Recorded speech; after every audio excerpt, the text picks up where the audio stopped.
From HMS TV in downtown Houston, Texas, tonight is tonight, which can only mean one thing.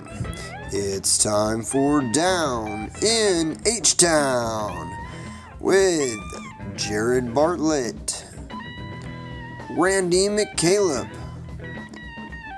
Nathan Robbins, and of course your host, Frank Caselli.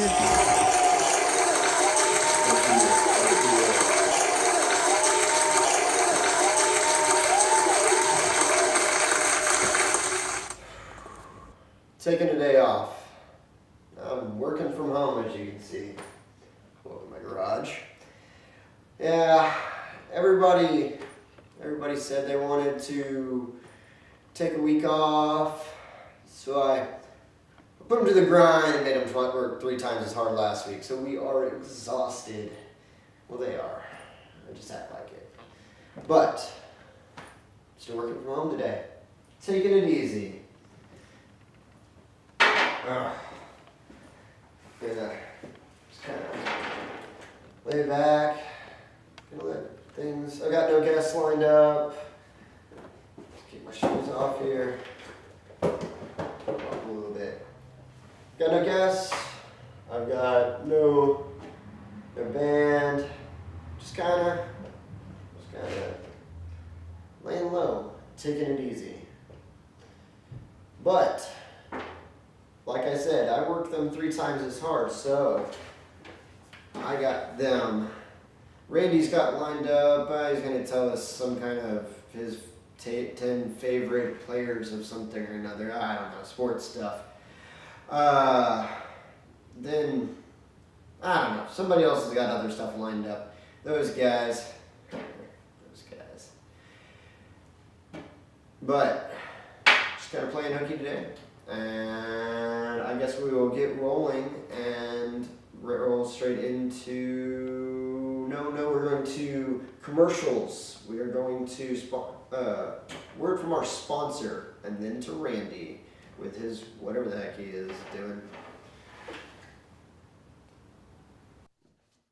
Tired of dirty organs? Well, you don't have to be. I'm Bobby Corn here with OxySpleen. Liver soaked with alcohol? Clean that out, no sweat. Not able to sweat? Clean out that epidermis. That's right, the skin's an organ too. Buy yours today for only $29.99 in payments of 5 times each. OxySpleen. All right, and now it's time for Touchdown in H-Town, our weekly sports segment here at the show. Tonight we're going to be discussing the top 10 greatest football players of all time. And we're going to be going from number 10 to number 1. And let's just get started right away. All right. Number 10 on the list is Barry Sanders. Okay, this guy was the most dynamic, incredible runner that I've ever seen in my life.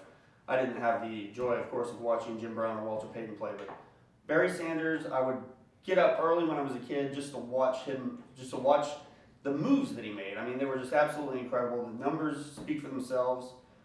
In 10 years in the NFL, he ran for 15,269 yards. Absolutely insane what this guy did. 99 touchdowns. Just if you want to watch a highlight reel of some incredible runs, just go to YouTube and type in Barry Sanders' greatest runs.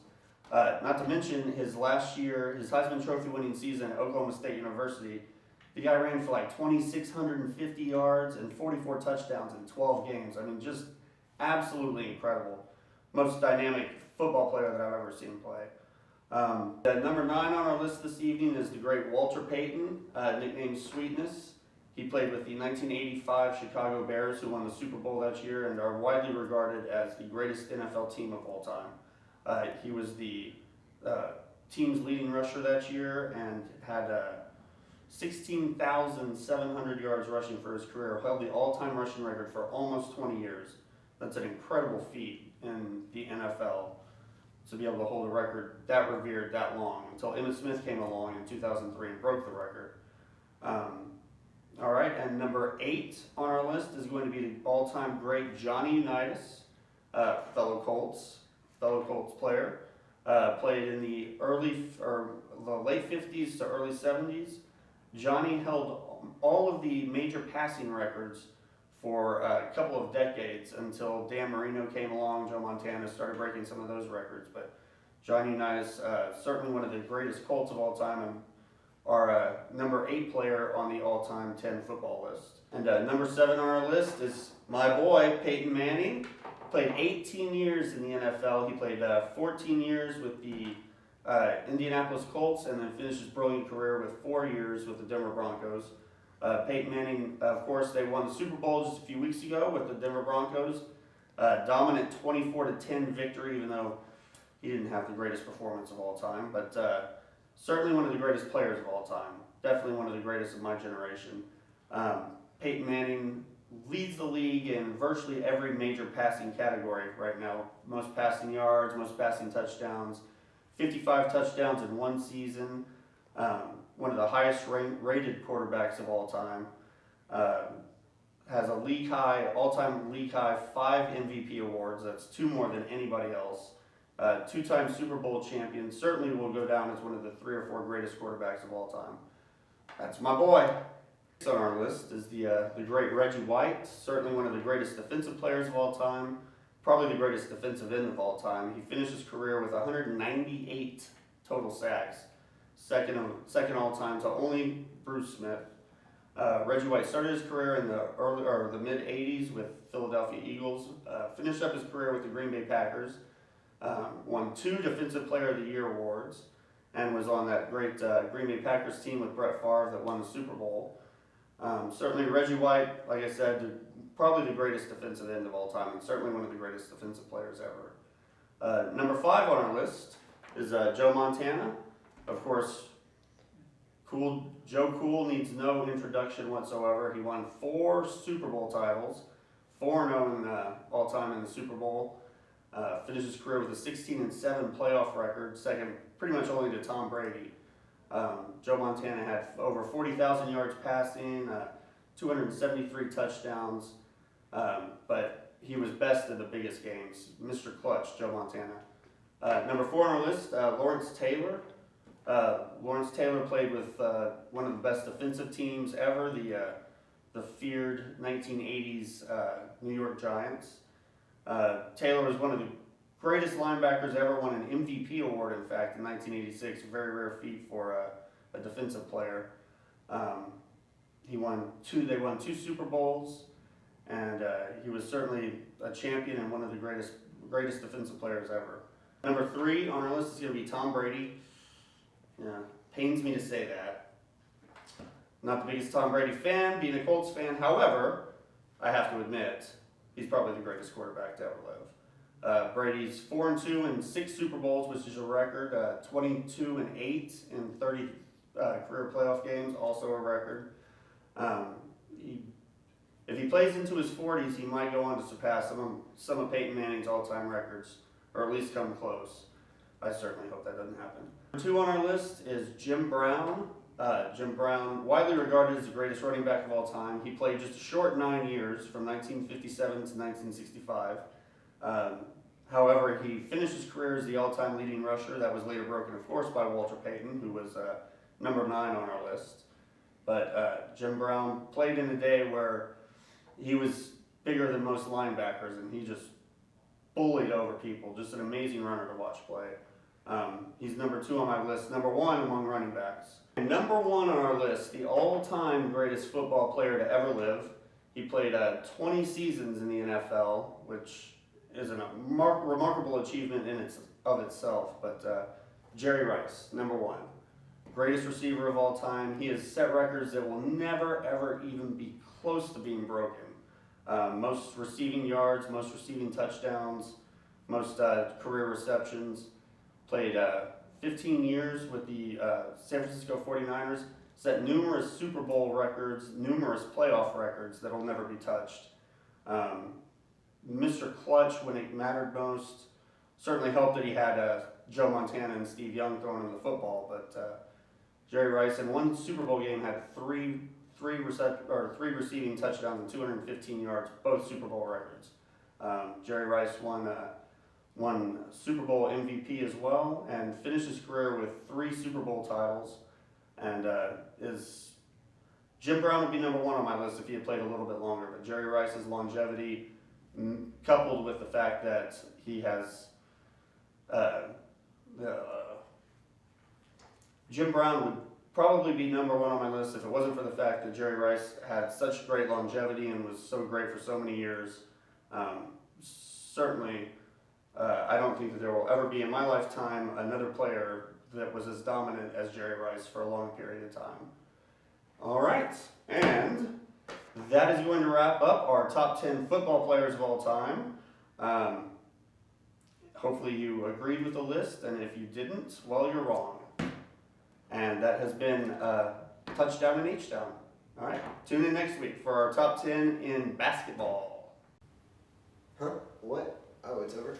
All right, so thank you, Randy. That was really good. Whatever it was you just told us. It's pretty awesome. As you can see, he worked really hard to get that going. And let's give him.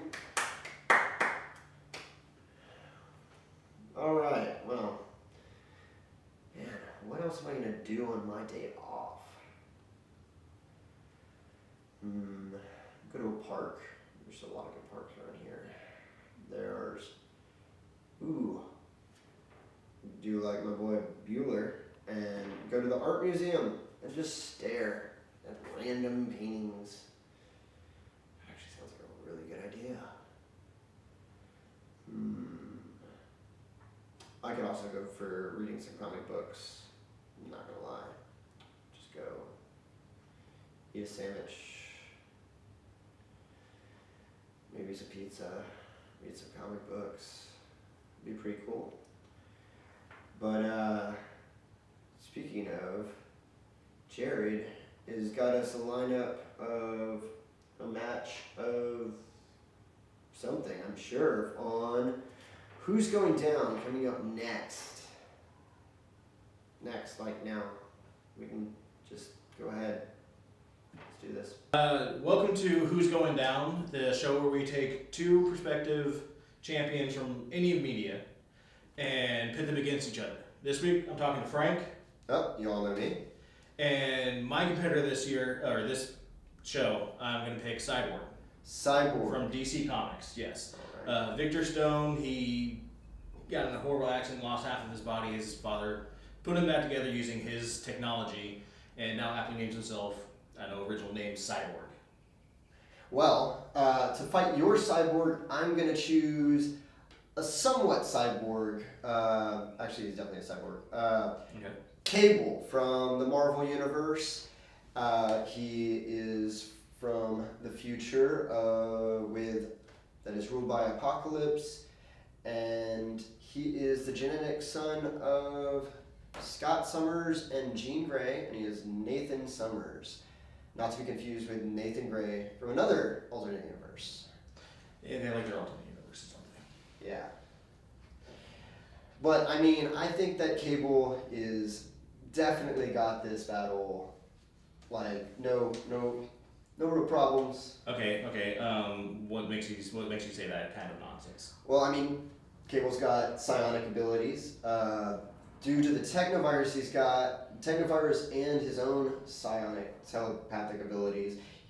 His body is strengthened through the virus mechanical build inside of him, and his organs, and his spine, and his bones, along with his own capabilities and his arsenal of weapons that he's always has. There is nothing that Cyborg can dish out that Cable can't. Oh, you were talking about Cable because it really just sounded like you were talking about Cyborg right there. Oh, really?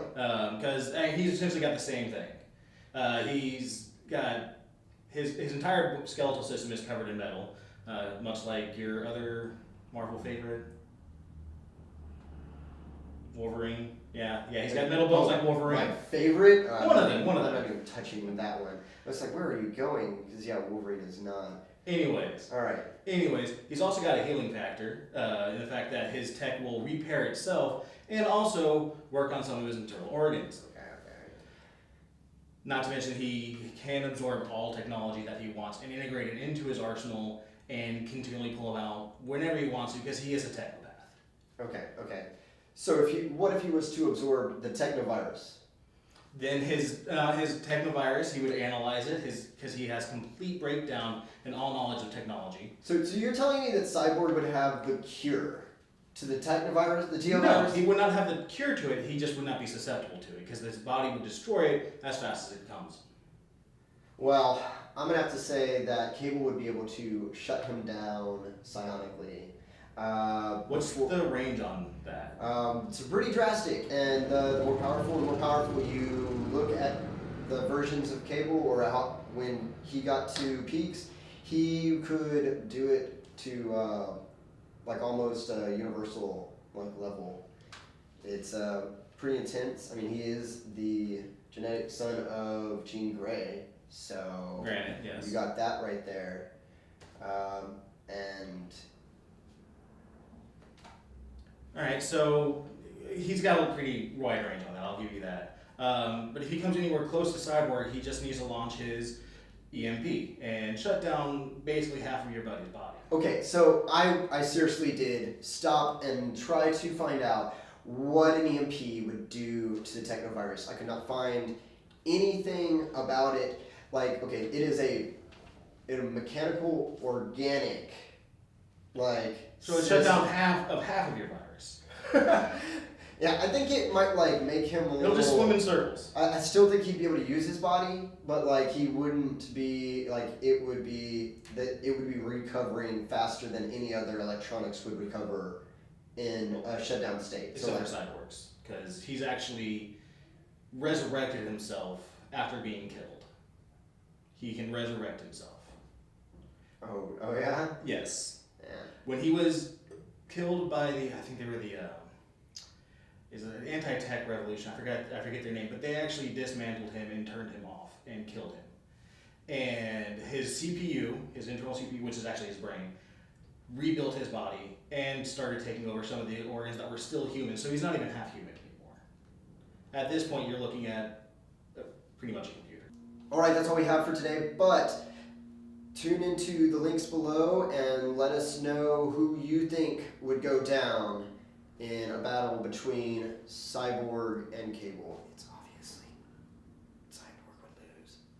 No, I think you were right before you said lose. I mean, it's obviously Cyborg. Okay. Cyborg is definitely the one going down here. Bye. The mom's going down. Okay. Thank you, Jared, and his wonderful guest. That guy's great.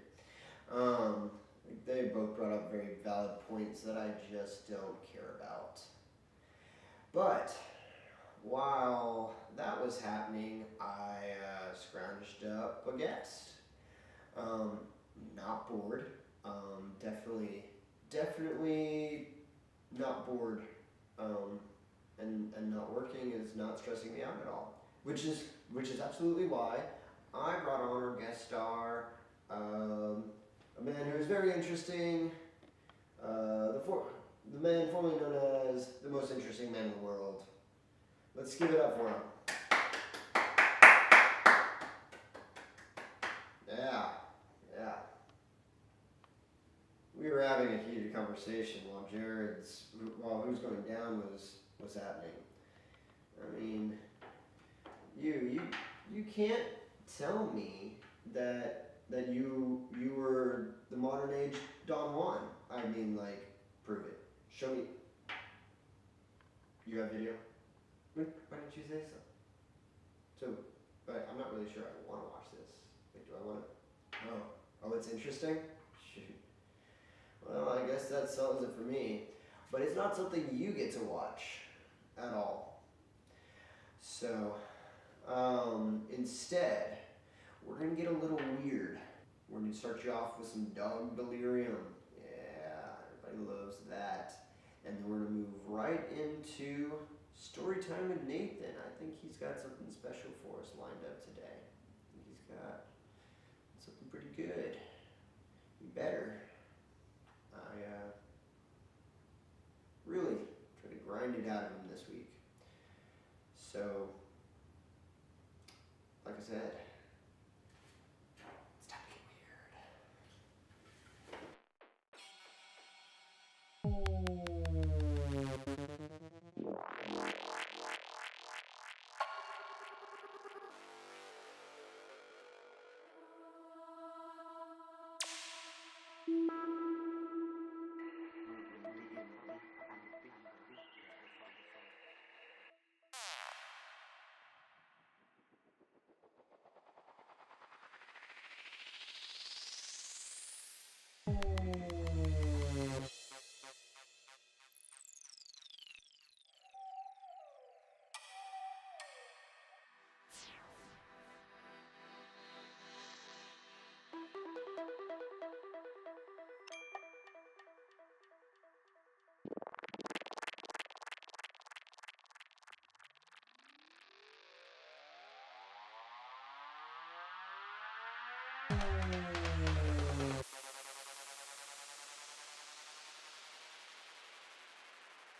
Good evening. I, Professor Robbins, will be giving you a crash course in the art of examining the exterior of written novels to grasp the concepts within. We will then be moving on to examining excerpts in order to grasp the full context. We have learned that it is not necessary to read an entire book. Here we have Treasury of Bedtime Stories, Library Classics. As we can tell, this is a treasury of dark magic. Here, a grandmother has turned herself, her son, and her daughter into bears. Let's learn more. But one day, when Snow White had grown to be a young maiden, the vain queen asked, "Mirror, mirror on the wall, who is fairest of us all?" And the mirror replied, "You, my queen, may lovely be, but Snow White is fairer still than thee." This kingdom is obviously ruled by a high sorceress, and she is fascinating with the color white. Therefore, she has taken on an alter ego and is now fighting between her consciousness. Let us move on.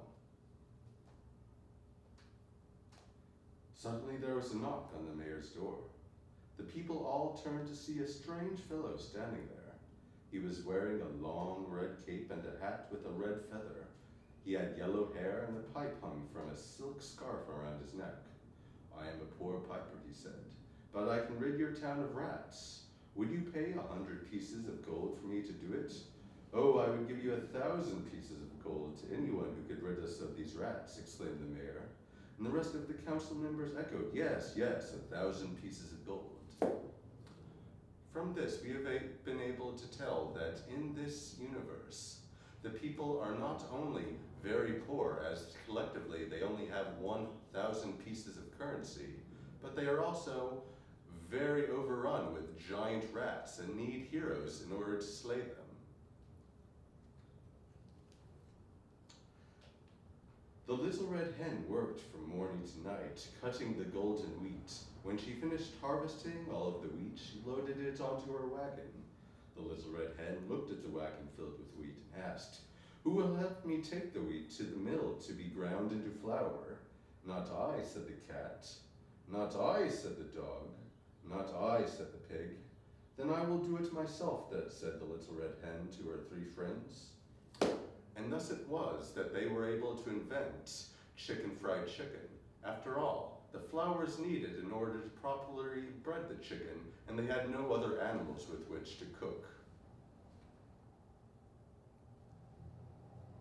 Once upon a time there was a young girl, as sweet as sugared milk, and as kind as a mother's kiss, and as pretty as a sun setting in the sky. The girl had a very mean stepmother who made her life a misery. The stepmother and her 2 nasty daughters treated the girl as a servant. They always made her scrub the floors and wash dishes and pick up after them. They called the girl Cinderella because at day's end she would sit among the cinders on the hearth and warm her tired bones. Cinderella was always cheerful and polite, even though her stepsisters treated her cruelly. Her kindness made her beautiful, and her beauty ran until he was sure he would win. "This isn't even a race," he said to himself. "I think I'll lie down and rest a bit. Then I'll finish and still have plenty of time to spare. There's no way that slowpoke will ever catch up with me." So Hare lay down under a shady tree and soon fell fast asleep. In this, we can tell that one should never race a turtle, as they are incredibly slow, and you are often going to turn into a rabbit, off to wander off and do whatever he wants until he loses a race. The paper maiden, whose name was Alyssa, was a very graceful dancer. One arm was raised above her head and one foot was lifted so high behind her that Will thought she had only one leg, just like him.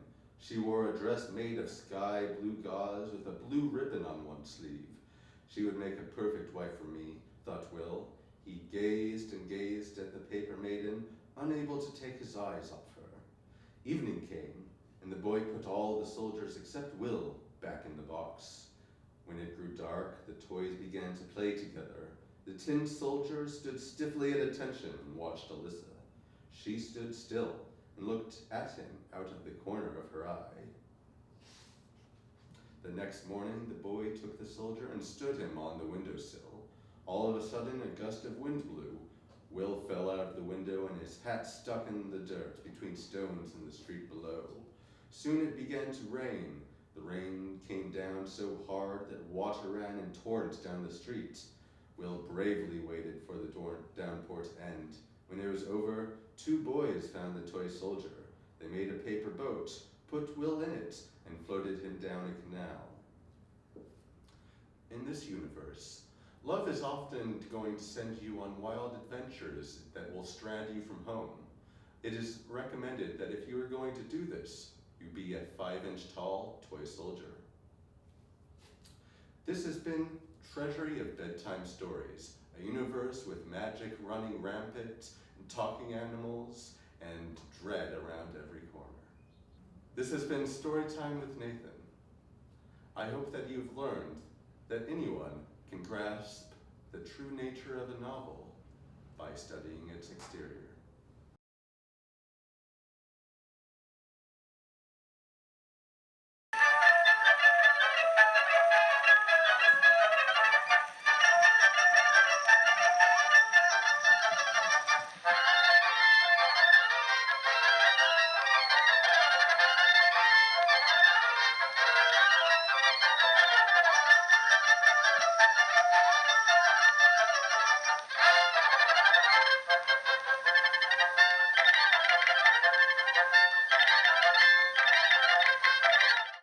Man, he almost puts me to sleep like that. That's some great storytelling. Don't you think? Oh, you could have told a better one? Why do you have to be like that? Like, who invited you? I invited you here. Yeah, you are pretty cool. Well, I do think that about sums up what we have today. I mean, do you have anything else you want to? Yeah, I'm sure you could tell all sorts of stories. Well, before he gets out of hand and everything else, I'm going to say thanks for coming by. And thank you for coming by.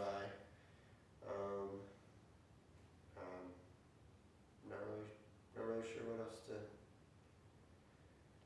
I think it's time to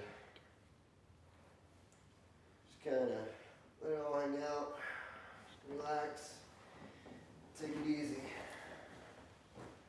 Y'all have a good one. And see you next time on Down in H-Town.